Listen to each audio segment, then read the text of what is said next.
करहि विवाह सुता अनुरूपा।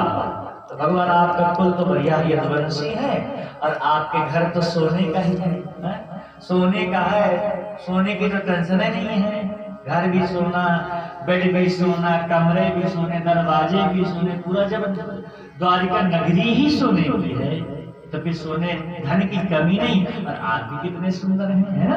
इतने सुंदर है भगवान कि कहते हैं कि त्रिभुवन वर्णम तमाल वर्णम त्रिभुवन कमलम। इतने सुंदर भगवान है कि भगवान अपने को देख लेते हैं शीशे में तो भगवान को भगवान की नजर लग जाती है।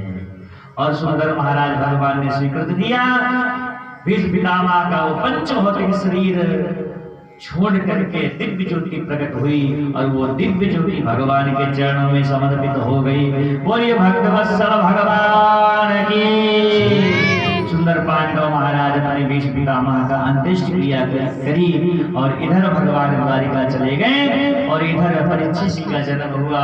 सुंदर महाराज देवक निवेदक में ब्राह्मणों को बुलाया गया, कहा गया कि अपने अर्जुन की तरह, अपने दादा की तरह ये वीर होंगे, ययाति की तरह उदार होंगे, रंगदेव की तरह दानी होंगे। पर सुनो, अष्टमेश्वर में मार के सोने के कारण से सर्प डसेगा, श्राप लगेगा। बहुत समय हो गया और इधर अर्जुन जी भगवान के साथ में गए थे, अर्जुन जी नहीं आए। 6 महीने हो गए। आज 6 महीने के बाद में आज धर्मराज युधिष्ठिर जी ने भीमसेन जी से कहते हैं कि अर्जुन नहीं है तो हमें अच्छा नहीं लगता। कितना प्रेम है भाइयों, भाइयों में याद रखना एक बात। आज तो देखो महाराज छोटी छोटी बातों में बोलना बंद कर देते हैं, वरना देखो एक एक संपत्ति में महाराज एक एक छोटी सी जमीन में बोलना बंद कर देते हैं, झगड़ा ले लेते हैं। वरना सुनो, भाई से बढ़ करके कोई तुम्हारा हित ऐसे हो नहीं सकता। हम जो कहते हैं ना ना ना ना हम बोल नहीं सकते, कुछ भी हो जाए हम कर नहीं सकते, आ नहीं सकते, जा नहीं सकते, कर भाई से बढ़ करके तुम्हारा कोई नहीं हो सकता। ये शास्त्र कहता है जिसके भाई साथ में होते हैं ना, भाई का साथ होता है। रावण ने यही तो कहा राम से कि मैं सब में तुमसे बड़ा हूं, तुम चतुर्युगी हो, मैं 16 युगी हूं। कितने युगी? रावण महाराज 16 युगी हो, भगवान चतुर्युगी। तुम्हारा नाम राम, मेरा नाम रावण, एक अक्षर बड़ा। तुम्हारी अयोध्या नगरी मेरी सोने की लंका। किसकी लंका? सोने की लंका है? तुम तो ठीक है, पर मुझसे सब कोई डरता था। वनवाद को वनवाद का सरकूप वापीसो हरि नगनार सुगंधर्व कन्या रूप मन मोही कमाल में विशाल शहर समान अजब लगर जई नाना आकार में मेरे बहु एक एक न जगत भक्त कोटि विकट नगर से होती से अच्छा ही। इतनी बड़ी महाराज लंका थी कि सुनो, राक्षस काम नहीं करते थे वहां। कौन काम करते थे? देवता। पवन देव जी झाड़ू लगाते थे, अग्नि देव जी जहां वो झाड़ू से लगाने के बाद में जो कचरा इकट्ठा होता था उसको जलाते थे। वरुण जी पानी इसी से तैयारी हो गई। जब हनुमान जी गए थे ना रावण की सभा में तो देखा था सारे देवता हाथ जोड़े खड़े थे।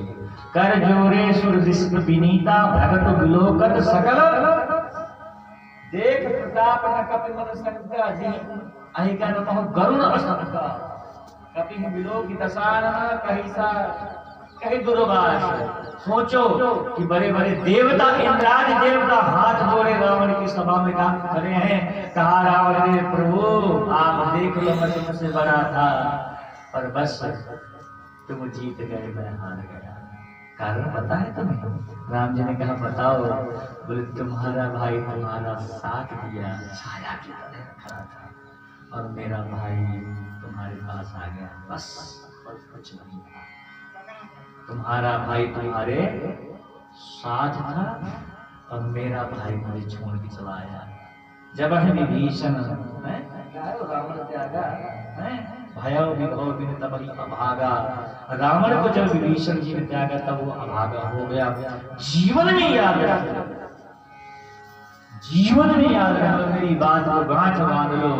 यदि तुमसे भाई नाराज भी हो जाए, कोई नाराजगी भी हो जाए, उसको घर में बैठ के समझा लो। पर भाई से विमुख हो गए ना तो तुम्हारा उद्धार हो ही नहीं सकता, चाहे तुम कोटिन यज्ञ कर लो। उन्होंने कभी प्यासे को पानी पिलाया नहीं। अब बात अमृत पिलाने से क्या फायदा है ना। तुम्हारे घर में तुम्हारा माता पिता मातारी बाप बेचारे मर थे, तुम बाहर जाके भंडारे करते हो, कामतानाथ जी में खबर ही पड़ के कुछ नहीं होने वाला, सीताराम करो, कुछ होने वाला नहीं, बिल्कुल सच है। इसलिए जीते जी तुमने माँ को कष्ट दे दिया, पिता को कष्ट दे दिया, वो अरे सारे तीर्थ धाम आपके चरणों में हैं?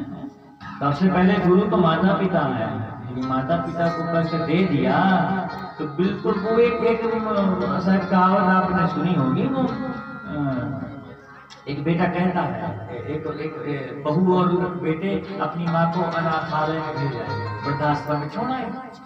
तो वहां से निकला बेटा, देखता था बेटे को बहुत चाहते थे, हमारा मुन्नू हमारा मुन्नू, किसी का नाम हमारा मुन्नू हमारा मुन्नू, वो छोड़ आए उसको, सही कह रहे हैं तो सुन लो मानता हूँ। पर वो छोड़ के आ गए ना, तो वो बेटा कहता है पापा मम्मा मैं ना एक वृद्धाश्रम अपने घर के बगल में बनवाऊंगा। क्या कह रहा है? मैं बड़ा हो जाऊंगा, कमाने लगूंगा, पैसा हो जाएगा, एक मैं वृद्धाश्रम ओल्ड हाउस में अपने घर के बिल्कुल बगल से बनवाऊंगा।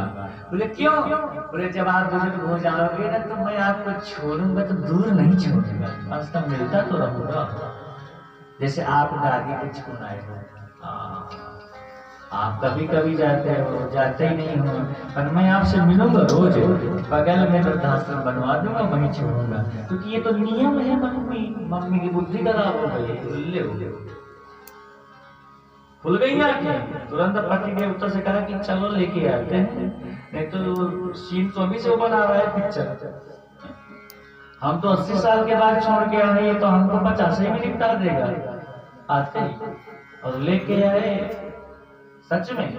इसलिए जो हम करेंगे वो हम हो रहे हैं, इसमें कोई वो नहीं है संदेह, इसमें एक भी संशय नहीं है। इसलिए कहते हैं मेरा भाई नहीं है ना, मेरा मन नहीं लगता, और इतना था उतने में अर्जुन जी आ गए, प्रसन्न हो गए, पर अर्जुन के पास में गए, अर्जुन जी से पूछा क्या बात है, क्योंकि अर्जुन का चेहरा घबराया हुआ था, क्या बात है?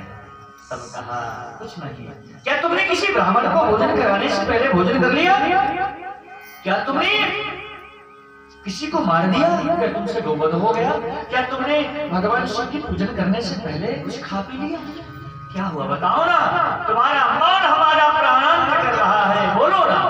तब कहा भगवान भैया जिन प्रभु की कृपा से हम ये समुद्र सागर को पार